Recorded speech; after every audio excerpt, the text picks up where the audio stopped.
tarder, on va commencer la première séance et on va inviter professeur Karim Aoué donc pour nous parler des compléments alimentaires et le dopage chez le sportif.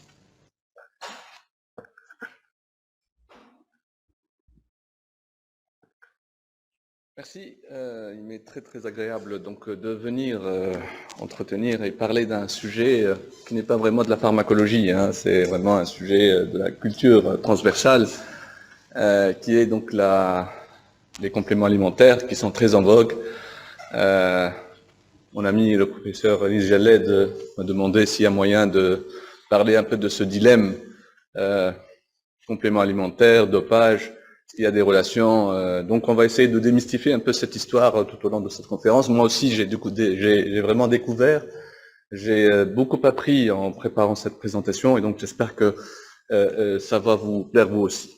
Donc, je vais parler des deux versants, les compléments alimentaires et les produits dopants, pour vous dire que les compléments alimentaires sont également appelés les nutraceutiques, sont, selon la directive européenne de 2002, définis comme étant des denrées alimentaires dont le but est de compléter le régime alimentaire normal et qui constituent une source concentrée de nutriments, ou également, une deuxième définition, autres substances qui ont un effet nutritionnel ou physiologique seul ou combiné, commercialisées sous forme pharmaceutique, des gélules, des comprimés, des pastilles, etc., et qui sont destinées à être prises en unités mesurées de faible quantité. Donc ça, c'est un peu la définition un peu compliquée des Européens. Alors la FDA a une autre définition qui paraît plus facile, plus didactique.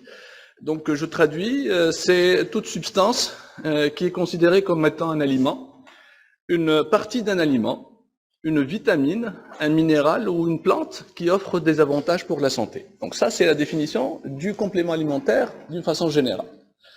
Ceci dit, il faut avoir à l'esprit que ces compléments alimentaires sont ingérés et sont consommés par des sportifs, et c'est pour cette raison que le Comité olympique international ou la Commission olympique internationale a donné sa propre définition à ces compléments alimentaires en disant que c'est un aliment aussi, un composant alimentaire ou un nutriment, un composé non alimentaire aussi, qui est délibérément ingéré, donc c'est pour supplémenter donc le sportif, en plus du régime alimentaire habituel, dans le but d'obtenir un bénéfice spécifique en matière de santé et ou de performance. Et donc c'est vraiment, on est vivement dans le thème de cette journée. Donc c'est des substances qui sont destinées, qui seraient d'un apport dans l'amélioration de la performance.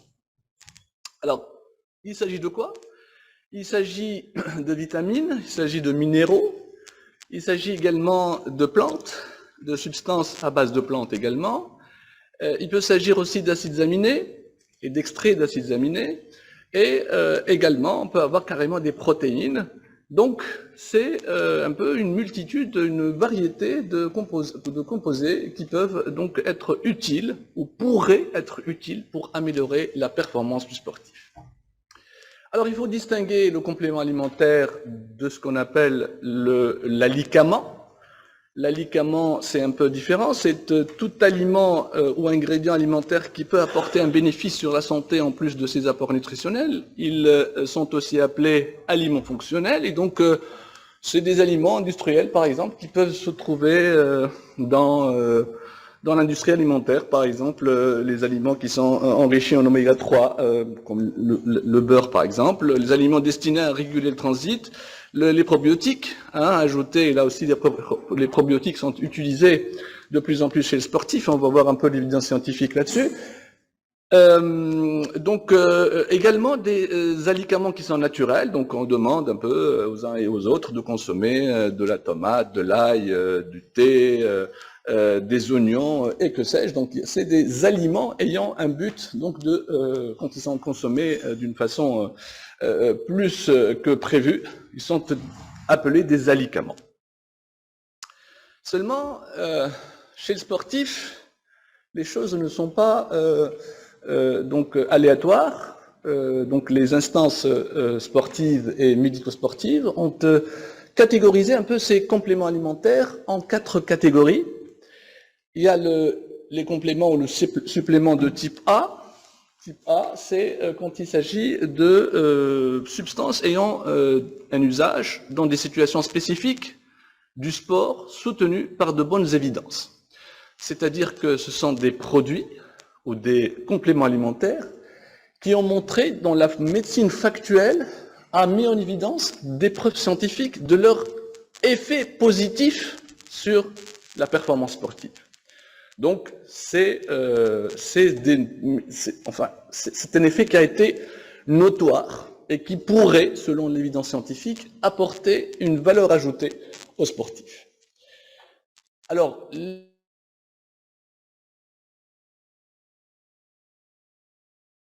et là, est-ce que ça donne de bons résultats? Est-ce que ça donne des résultats dans tous les sports? Est-ce que c'est spécifique à un sport particulier, à un type de sport particulier? Donc, c'est le B, c'est là où ces substances n'ont pas encore été explorées suffisamment. Leur usage nécessite des protocoles individualisés. Donc, c'est un peu en cours de recherche. Donc, vous voyez qu'il y a deux traits verts.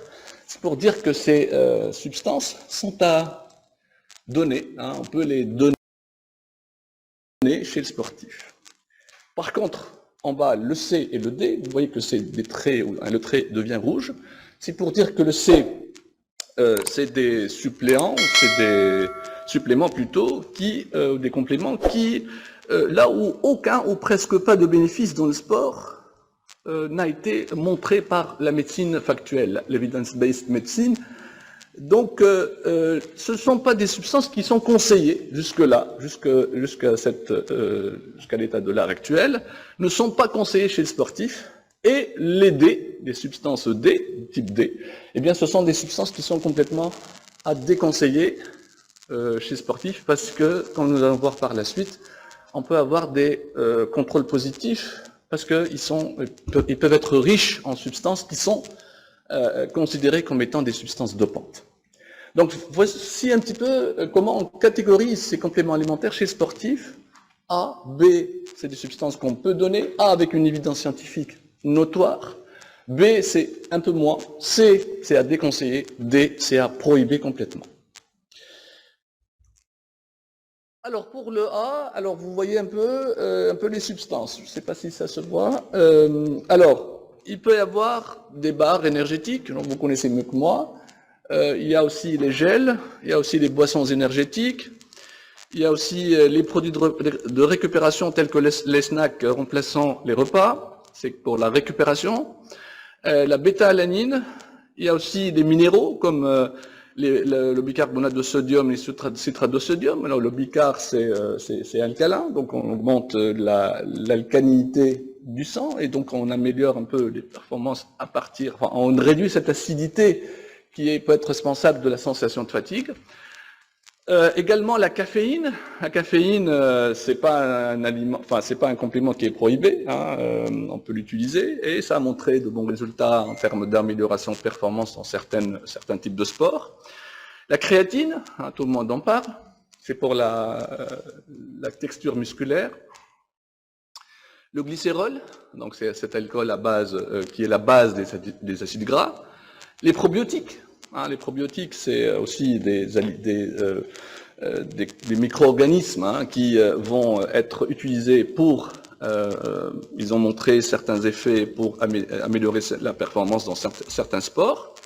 Les suppléments en fer, les suppléments en calcium, les produits multivitaminés, et la vitamine D, on la conseille un petit peu surtout chez le basketteur, étant donné que ça peut améliorer un petit peu l'ossature du basketteur.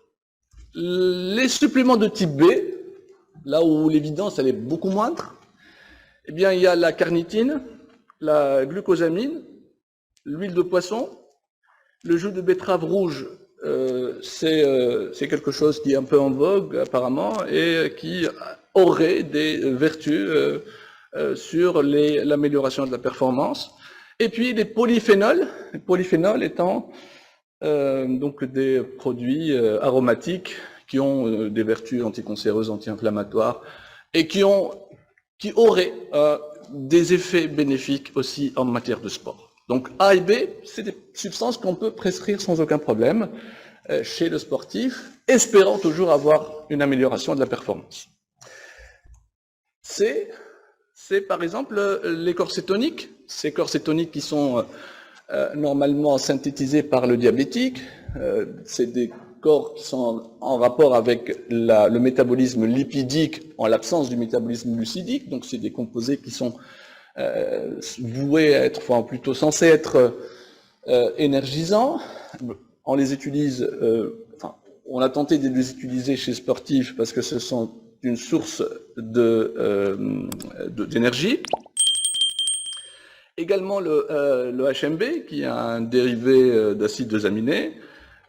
Donc voilà, c'est un peu ces substances qui n'ont pas montré une évidence scientifique bien claire dans l'amélioration de la performance du sportif. Et là, on va terminer avec les suppléments D.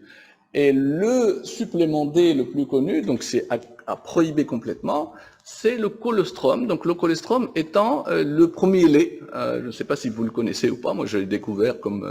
Alors, on utilisait ou on a tenté d'utiliser un peu ce colostrum pour ses vertus énergisantes. Toutefois, il s'est avéré que les patients ou les sportifs qui en consomment, eh bien, ils ont été testés positifs à l'IGF, donc l'insuline-like growth factor. Donc ça devient quelque chose de prohibé parce que ça contient un composé qui est prohibé, comme nous allons voir, en dopage. Donc c'est complètement à proscrire chez le sportif. Alors on va essayer de voir un peu l'évidence, cette évidence scientifique. Et vous savez très bien que l'évidence scientifique, le niveau de preuve le plus important, le plus élevé, c'est les méta-analyses. Donc c'est des méta-analyses, et là je vous ai sélectionné certaines, parce qu'on ne peut pas tout voir. Donc je vous ai sélectionné certaines méta-analyses qui vont montrer ou pas un effet bénéfique de ces compléments alimentaires sur les performances sportives. Et donc je vais commencer par une méta-analyse qui a essayé de compiler tous les essais ou toutes les études cliniques qui ont étudié les effets bénéfiques de certains compléments alimentaires. Et donc vous voyez que, alors je vais essayer de déchiffrer ensemble, la caféine, la créatine, le nitrate, donc les acides aminés, la tyrosine, la taurine, la vitamine E, et puis les polyphénols. Et donc, vous voyez que les choses ne sont pas vraiment terribles. Vous voyez que la méta-analyse, elle est vraiment, tous les losanges sont du côté un peu dans la ligne médiane. C'est pour dire quoi? C'est pour dire que, comme les auteurs l'ont conclu, il y a un effet significatif résultant de tout ça, de toutes les interventions confondues, pour vous dire que c'est un effet qui est significatif, certes, mais qui est vraiment trivial, comme ça a été qualifié par les auteurs. Donc c'est pas vraiment ce bâton magique, ces compléments alimentaires n'ont pas vraiment montré un effet extrêmement important sur les performances sportives. La créatine, donc cette dérivée d'acide aminé qui a été qui a fait aussi l'objet de certaines études et donc de méta-analyses en conséquence. Et là aussi, on a étudié un peu la créatine sur les marqueurs de la lyse musculaire. Et là, on parle de CPK-LDH. C'est le CPK-LDH post-exercice physique. Donc il y a des exercices physiques qui ont été élaborés. Donc on a soumis le sportif à des exercices sportifs. Et on a calculé, ou plutôt on a apprécié en conséquence l'état de lyse musculaire et les marqueurs de l'inflammation qui en découlent. Et on a retrouvé un effet qui paraît être significatif avec ce P qui a 0,04 comme vous le voyez, à 24 heures. Alors, il y a 24 heures, il y a une diminution des marqueurs de la lyse musculaire quand on donne aux sportifs de la créatine. Par contre, cet effet va se perdre à 48 heures. Donc, on ne retrouve pas c'est vraiment à la limite de la significativité, mais ça se perd quand même, donc il n'y a plus d'effet après 48 heures. Alors, pour les marqueurs de l'inflammation qui découlent de cet exercice physique, eh bien, il n'y a aucun effet, comme vous le voyez. Donc, la créatine n'agit pas sur l'inflammation qui est occasionnée par l'exercice physique sur le muscle. Aussi bien à 24 heures qu'à 48 heures, donc il n'y a aucun effet qui a été décelé, malgré, bien sûr, vous voyez qu'il y a 6 ou 7 études cliniques qui ont été compilées. Les probiotiques. Alors, vraiment, j'ai sélectionné quelques études. Il y en a beaucoup, mais j'ai sélectionné celles qui m'ont paru pertinentes. Les probiotiques, donc on a étudié là aussi l'effet des probiotiques sur le métabolisme aérobie des sportifs. Là aussi, c'est une méta-analyse et on retrouve un effet. Il y a une vingtaine d'études à peu près, et donc la résultante, on va avoir un effet sur le métabolisme aérobie, donc un tout petit effet qui a été qualifié en tant que tel pour des auteurs, et donc ils ont qualifié donc small and significant effect.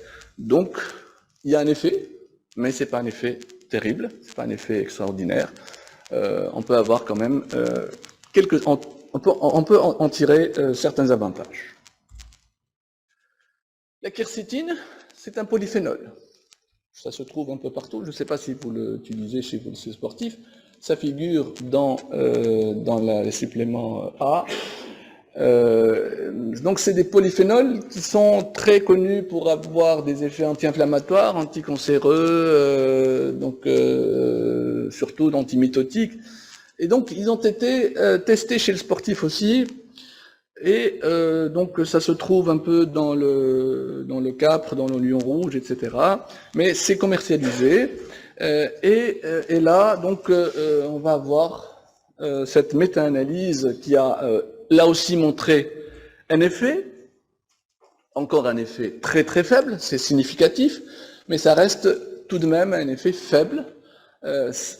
J'ai jamais trouvé de complément alimentaire qui a vraiment montré un effet vraiment notoire, extrêmement, très très significatif. Alors ici, vous voyez qu'il n'y a pas beaucoup d'études, les études ne sont pas de très très bonne qualité, parce qu'il y a du rouge un peu partout, il y a du jaune un peu partout, mais à la fin, on débouche sur un petit effet donc sur les performances physiques chez le sportif quand on consomme de la quercétine. Ceci étant dit, concernant les compléments alimentaires, eh bien, on va essayer de parler maintenant de dopage, parce que est-ce qu'il y a des relations avec le dopage? Donc le dopage, c'est défini comme étant la présence d'une substance dans un prélèvement corporel d'un athlète, ou l'usage de toute substance ou méthode ayant la faculté d'accroître la performance sportive, et qui soit représente un risque inutile de nuire aux athlètes, ou est contraire à l'esprit sportif. Donc ça, c'est un peu la définition du dopage. Alors, quand est-ce que ce dopage commence? Ça commence à partir du moment où on commence à avoir une fatigue excessive, un manque de sommeil, avec un besoin de compensation. La pression excessive d'un parent, d'un coach, d'un dirigeant, tout ça, ça un peu incite les sportifs à aller se doper. La peur de décevoir, donc c'est le côté un peu psychologique, la fragilité psychologique, et puis les conseils aussi de certains amis, donc qui peut aussi être à l'origine de cette dérive. Alors, quelles sont les substances ou les classes interdites en sport? Donc, il y a les stimulants, il y a les diurétiques, il y a les narcotiques, il y a les anabolisants, il y a les hormones peptidiques, et il y en a d'autres. C'était juste pour rappeler un peu la charte olympique. Donc c'est beaucoup de substances, c'est plus que 1500 substances qui sont prohibées en matière chez le sportif. Alors, il faut avoir à l'esprit que ces 1500 substances ne sont pas toutes prohibées en permanence. Il y a des substances qui sont prohibées en permanence, mais aussi il y a des substances qui sont prohibées juste lors de la compétition, ou il y en a d'autres aussi qui sont interdites dans certains sports, hein, pas tous. Donc il y a cette un peu catégorisation aussi des produits dopants. Alors quelles sont ces substances interdites en permanence? Donc l'Agence mondiale antidopage a divisé un peu ces substances de S0 à S5. Donc les S0, c'est toutes les substances qui ne sont pas du tout approuvées pour l'usage humain. Hein. C'est des substances qui sont en cours d'essai clinique, c'est des substances vétérinaires, mais c'est pas du tout des substances qui sont connues comme étant des vrais médicaments ou donc tout ce qui n'a pas été commercialisé. Donc ça, c'est les S0. Alors S1, c'est les anabolisants, et tout le monde, enfin pas tout le monde, mais il y a une grande partie de cette assistance qui a sûrement vécu l'affaire Ben Johnson en 88 avec le stanazolol, qui est un agent anabolisant, donc c'est un agoniste androgénique, donc un androgénomimétique. Et donc ce Ben Johnson qui a vu se retirer, enfin avec des sanctions, bien sûr, sa médaille d'argent, son record mondial à l'époque, de Séoul 88. Donc il a consommé le stanazolol, qui est un anabolisant, donc comme la testostérone, comme la landrolone, comme l'andraline, l'andarine. Donc ces substances-là sont des agents anabolisants. Alors pourquoi est-ce qu'on utilise ces médicaments ou ces anabolisants? C'est pour augmenter la masse musculaire, c'est pour augmenter la capacité de récupération par conséquent. Et donc, bien sûr, si on va stimuler ces récepteurs androgéniques, on va avoir des risques. Les risques, c'est quoi? C'est le cancer, c'est la masculinisation, surtout quand, bien sûr, quand l'athlète est de sexe féminin, l'acné, les troubles psychiques, donc c'est toujours des substances qui sont psychostimulantes, et également les troubles cardiaques. Et ces troubles cardiaques ont été à l'origine, effectivement, du décès brutal de cette athlète, Flo Jo, donc en 98, parce que tout simplement, elle aurait consommé d'une façon intempestive donc des androgènes ou des agents anabolisants, et ça a causé, après 2 ans de souffrance, son décès brutal.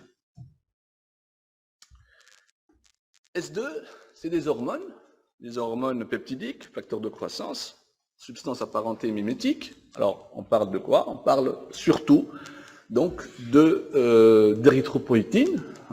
C'est ce médicament qui est utilisé chez les insuffisants rénaux pour l'augmentation ou la stimulation de l'érythropoïèse. Également le GH plutôt, la gonadotrophine chorionique, donc la CG, la LH, la CTH, l'IGF, donc l'insuline-like growth factor. Donc ça, c'est qu'on trouve dans le colostrum, effectivement. Donc c'est une hormone peptidique. Et ces substances vont exposer sûrement à la croissance anormale des organes, l'hypertrophie osseuse, la déformation irréversible des os plats, l'hypertension et l'insuffisance cardiaque, et également le diabète. Donc tout ça, c'est des conséquences à long terme qui peuvent se voir avec l'utilisation abusive de ces hormones peptidiques et ces mimétiques, et leurs mimétiques. Et donc, rappelons cette affaire de l'érythropoïétine, c'est l'affaire Festina en 98. Donc l'affaire Festina c'était une affaire très très connue quand il y a au niveau des frontières franco-belges un contrôle douanier, bien sûr sous l'incitation de concurrents. Et donc l'équipe Festina a été arrêtée avec de grandes quantités d'érythropoïétine, et donc tous les athlètes, enfin tous les cyclistes ont été contrôlés à l'époque pour être positifs donc à l'érythropoïétine. Alors pourquoi? Parce que l'érythropoïétine va augmenter le nombre de globules rouges, donc la meilleure oxygénation, et par conséquent on va avoir un effet sur la performance sportive. Également Lance Armstrong, donc là aussi c'est un cycliste aussi qui en a abusé, hein, et puis il a été contrôlé positif aussi à l'érythropoïétine. Alors, l'excès d'érythropoïétine, bien sûr, va exposer à l'hypertension artérielle, puisqu'on va avoir de la polyglobulie, et la polyglobulie expose également donc aux problèmes de thrombose et également des problèmes hépatiques. S3, c'est les bêta-agonistes. Là, c'est des substances ou des médicaments qui vont stimuler le système sympathique. Ils vont stimuler le système sympathique. Donc, ils sont utilisés, pourquoi? C'est dans les sports, donc tels que les sports qui nécessitent vraiment de l'ardeur, qui nécessitent de l'esprit vraiment, comment dirais-je, donc d'engagement. Et donc, c'est l'exemple du salbutamol, du salmétérol, du formoterol, du terbutaline. Alors, tout ça, c'est des substances bêta-2 mimétiques. Alors, pourquoi on les utilise? Parce que on va surtout augmenter la capacité de respiration, parce qu'on va tout simplement provoquer une bronchodilatation, et cette bronchodilatation va augmenter les capacités respiratoires de l'athlète. Et donc, également, donc, on va avoir des effets secondaires. C'est des arythmies cardiaques, surtout, le tremblement, l'anxiété, l'agressivité, la rupture tendineuse et les déchirures musculaires peuvent se voir également quand on abuse de ces substances bêta-2 mimétiques. S4, c'est maintenant les modulateurs hormonaux. Donc, c'est pas les hormones elles-mêmes, mais c'est les modulateurs hormonaux. Et c'est le cas des inhibiteurs de l'aromatase, par exemple. C'est les modulateurs sélectifs des récepteurs aux estrogènes. C'est des médicaments qui sont utilisés normalement dans le cancer du sein, c'est des anti-œstrogéniques, donc, mais on peut les utiliser pour freiner tout ce qui est la transformation des androgènes en estrogènes, et donc on va augmenter la disponibilité en androgènes. Également, il y a aussi les activateurs de la protéine kinase et les insulines et leurs mimétiques. Et ces mimétiques. Et donc là, on va avoir bien sûr des conséquences pour les femmes, une hyperstimulation ovarienne, des grossesses multiples, les troubles visuels et bien d'autres. S5, c'est les diurétiques et les agents masquants. Alors, diurétique, ça a deux vertus, enfin deux effets recherchés chez les sportifs, bien sûr recherchés d'une façon illicite. D'abord, si on veut réduire le poids avant un combat, par exemple d'haltérophilie ou de boxe, eh bien, on peut donner d'un diurétique pour réduire le poids, pour être un peu dans les normes du poids demandé. Mais aussi, quand on donne un diurétique, on aide à éliminer ces substances dopantes qui ont été consommées. Donc, ça masque un peu ces effets dopants.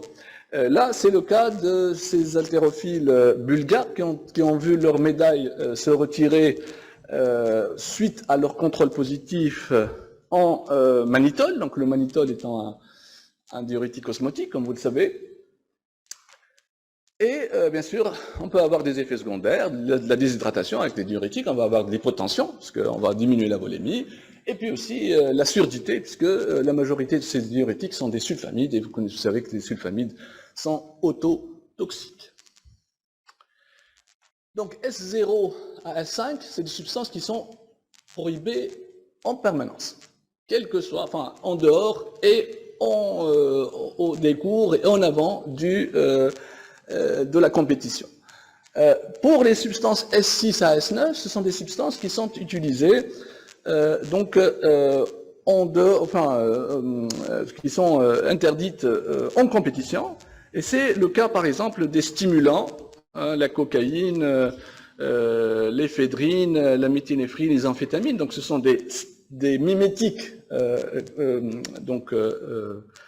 des mimétiques catécholaminergiques. Et là, on recherche l'augmentation de la concentration, de la tension et la diminution de la sensation de fatigue. Là, les exemples, donc cette gymnaste, là aussi, qui a été contrôlée positive au pseudoéphédrine, cet athlète qui a été contrôlé positif à l'éphédrine, et puis, donc, bien sûr, si on stimule ce système sympathique d'une façon répétée, intempestive, on risque d'avoir des troubles cardiovasculaires et des troubles neurologiques, nerveux, à partir du moment où c'est un médiateur qui fonctionne aussi bien au niveau du système cardiovasculaire, mais aussi au niveau du système nerveux. Alors, le décès de Tom Simpson en 67 par les amphétamines, donc c'est un décès en compétition, et ça a été imputé à la consommation excessive d'amphétamines à l'époque. Les narcotiques, alors les narcotiques, c'est des substances qui sont utilisées comme étant antidouleurs. Donc c'est la morphine et c'est collatéral. Donc la morphine, les morphiniques, les opiacés d'une façon générale. Donc les effets recherchés, c'est l'analgésie et l'effet euphorisant. Donc cet effet qui donne un peu cette volonté de combattre, d'aller vers l'avant. Et c'est les sports qu'on utilise, c'est la boxe, mais aussi le football américain, qui sont des sports très très agressifs, avec des sensations de douleur, mais aussi ça nécessite une combativité extrême qui va être boostée éventuellement et pourrait être boostée par ces morphiniques, par ces narcotiques. Donc ces narcotiques vont, comme vous le savez, être responsables surtout de dépendance, mais aussi de troubles cardiovasculaires. Les cannabinoïdes, donc le cannabis, en l'occurrence, on l'utilise comme étant antidouleur, mais aussi un myorelaxant. Et puis pour lutter justement contre le stress et l'anxiété, la baisse, donc le risque, c'est la baisse de la vigilance, trouble de la mémoire, perte de la capacité d'apprentissage, l'accoutumance, les effets pulmonaires, etc., etc. Donc plein d'effets secondaires, bien sûr, à la consommation excessive. Je finis par les glucocorticoïdes. Corticoïdes, bien sûr, c'est des substances qui sont complètement prohibées en compétition. Pourquoi? Parce que ça a un effet anti-inflammatoire, avec en conséquence un effet antidouleur. Également, ça stimule la volonté et recule le seuil de perception de la fatigue au cours de l'effort. Vous savez que les corticoïdes sont vraiment des psychostimulants, donc ils vont aider à réduire donc cette sensation douloureuse. Donc la fatigue, elle va être sous-estimée, et puis aussi il y a cette volonté, cet effet psychostimulant qui va aider le sportif à avoir une performance meilleure. Quelle relation maintenant entre compléments alimentaires et dopage? Est-ce que le fait de prendre des compléments alimentaires pourrait être dopant? Eh bien non, dans l'absolu, mais regardez cette méta-analyse qui s'est posé la question, est-ce que le fait de prendre des compléments alimentaires ne laisse pas enclin l'athlète à se doper? Est-ce que c'est une conduite, le fait de prendre des compléments alimentaires, est-ce que ça le prépare en quelque sorte à être dopé et à prendre les vrais dopants? Eh bien, cette méta-analyse a bien montré que les athlètes ou les sportifs qui consomment des compléments alimentaires d'une façon excessive ont 3 fois plus de risques d'être soumis à des vraies substances dopantes. Donc c'est vraiment la dépendance, enfin cette conduite, c'est la conduite psychologique qui va précipiter vers le passage des compléments alimentaires qui sont en règle générale non prohibés vers le dopage en tant que tel, donc le vrai dopage authentique qui est là prohibé. Donc les utilisateurs de compléments alimentaires sont plus à risque de recourir au dopage, selon cette méta-analyse toute récente de 23 qui a bien montré cette relation cause à effet, une causalité entre le fait de prendre des compléments alimentaires et de se doper par la suite. Là aussi, il faut faire attention quand il y a des produits dopants, et là, c'est la qualité, les produits, les compléments alimentaires, et c'est la qualité qui va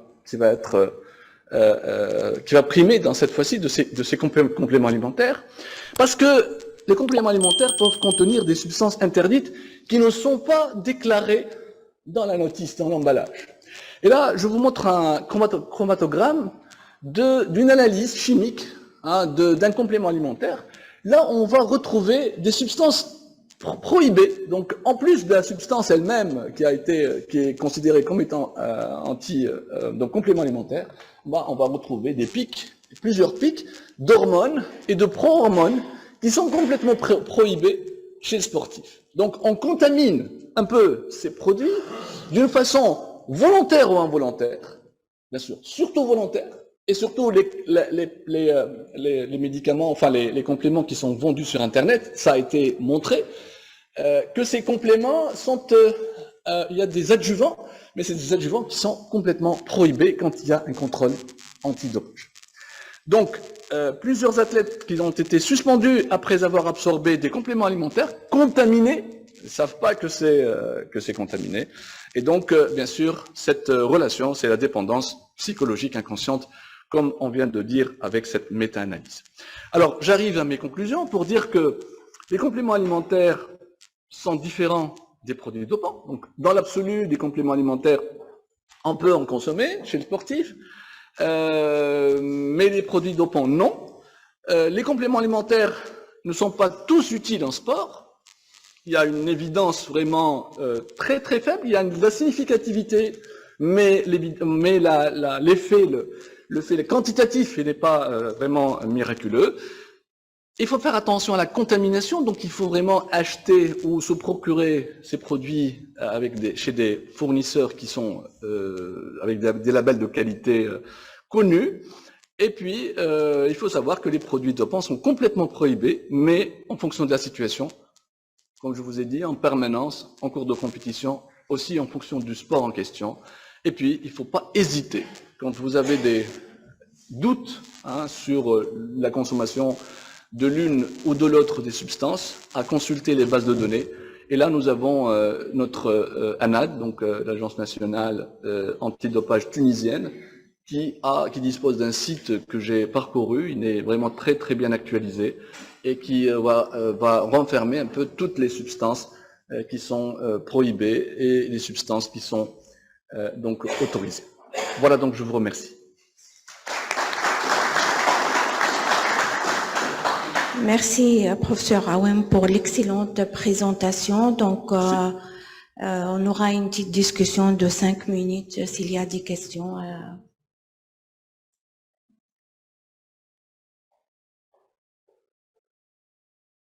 Merci. Donc, j'ai pas une question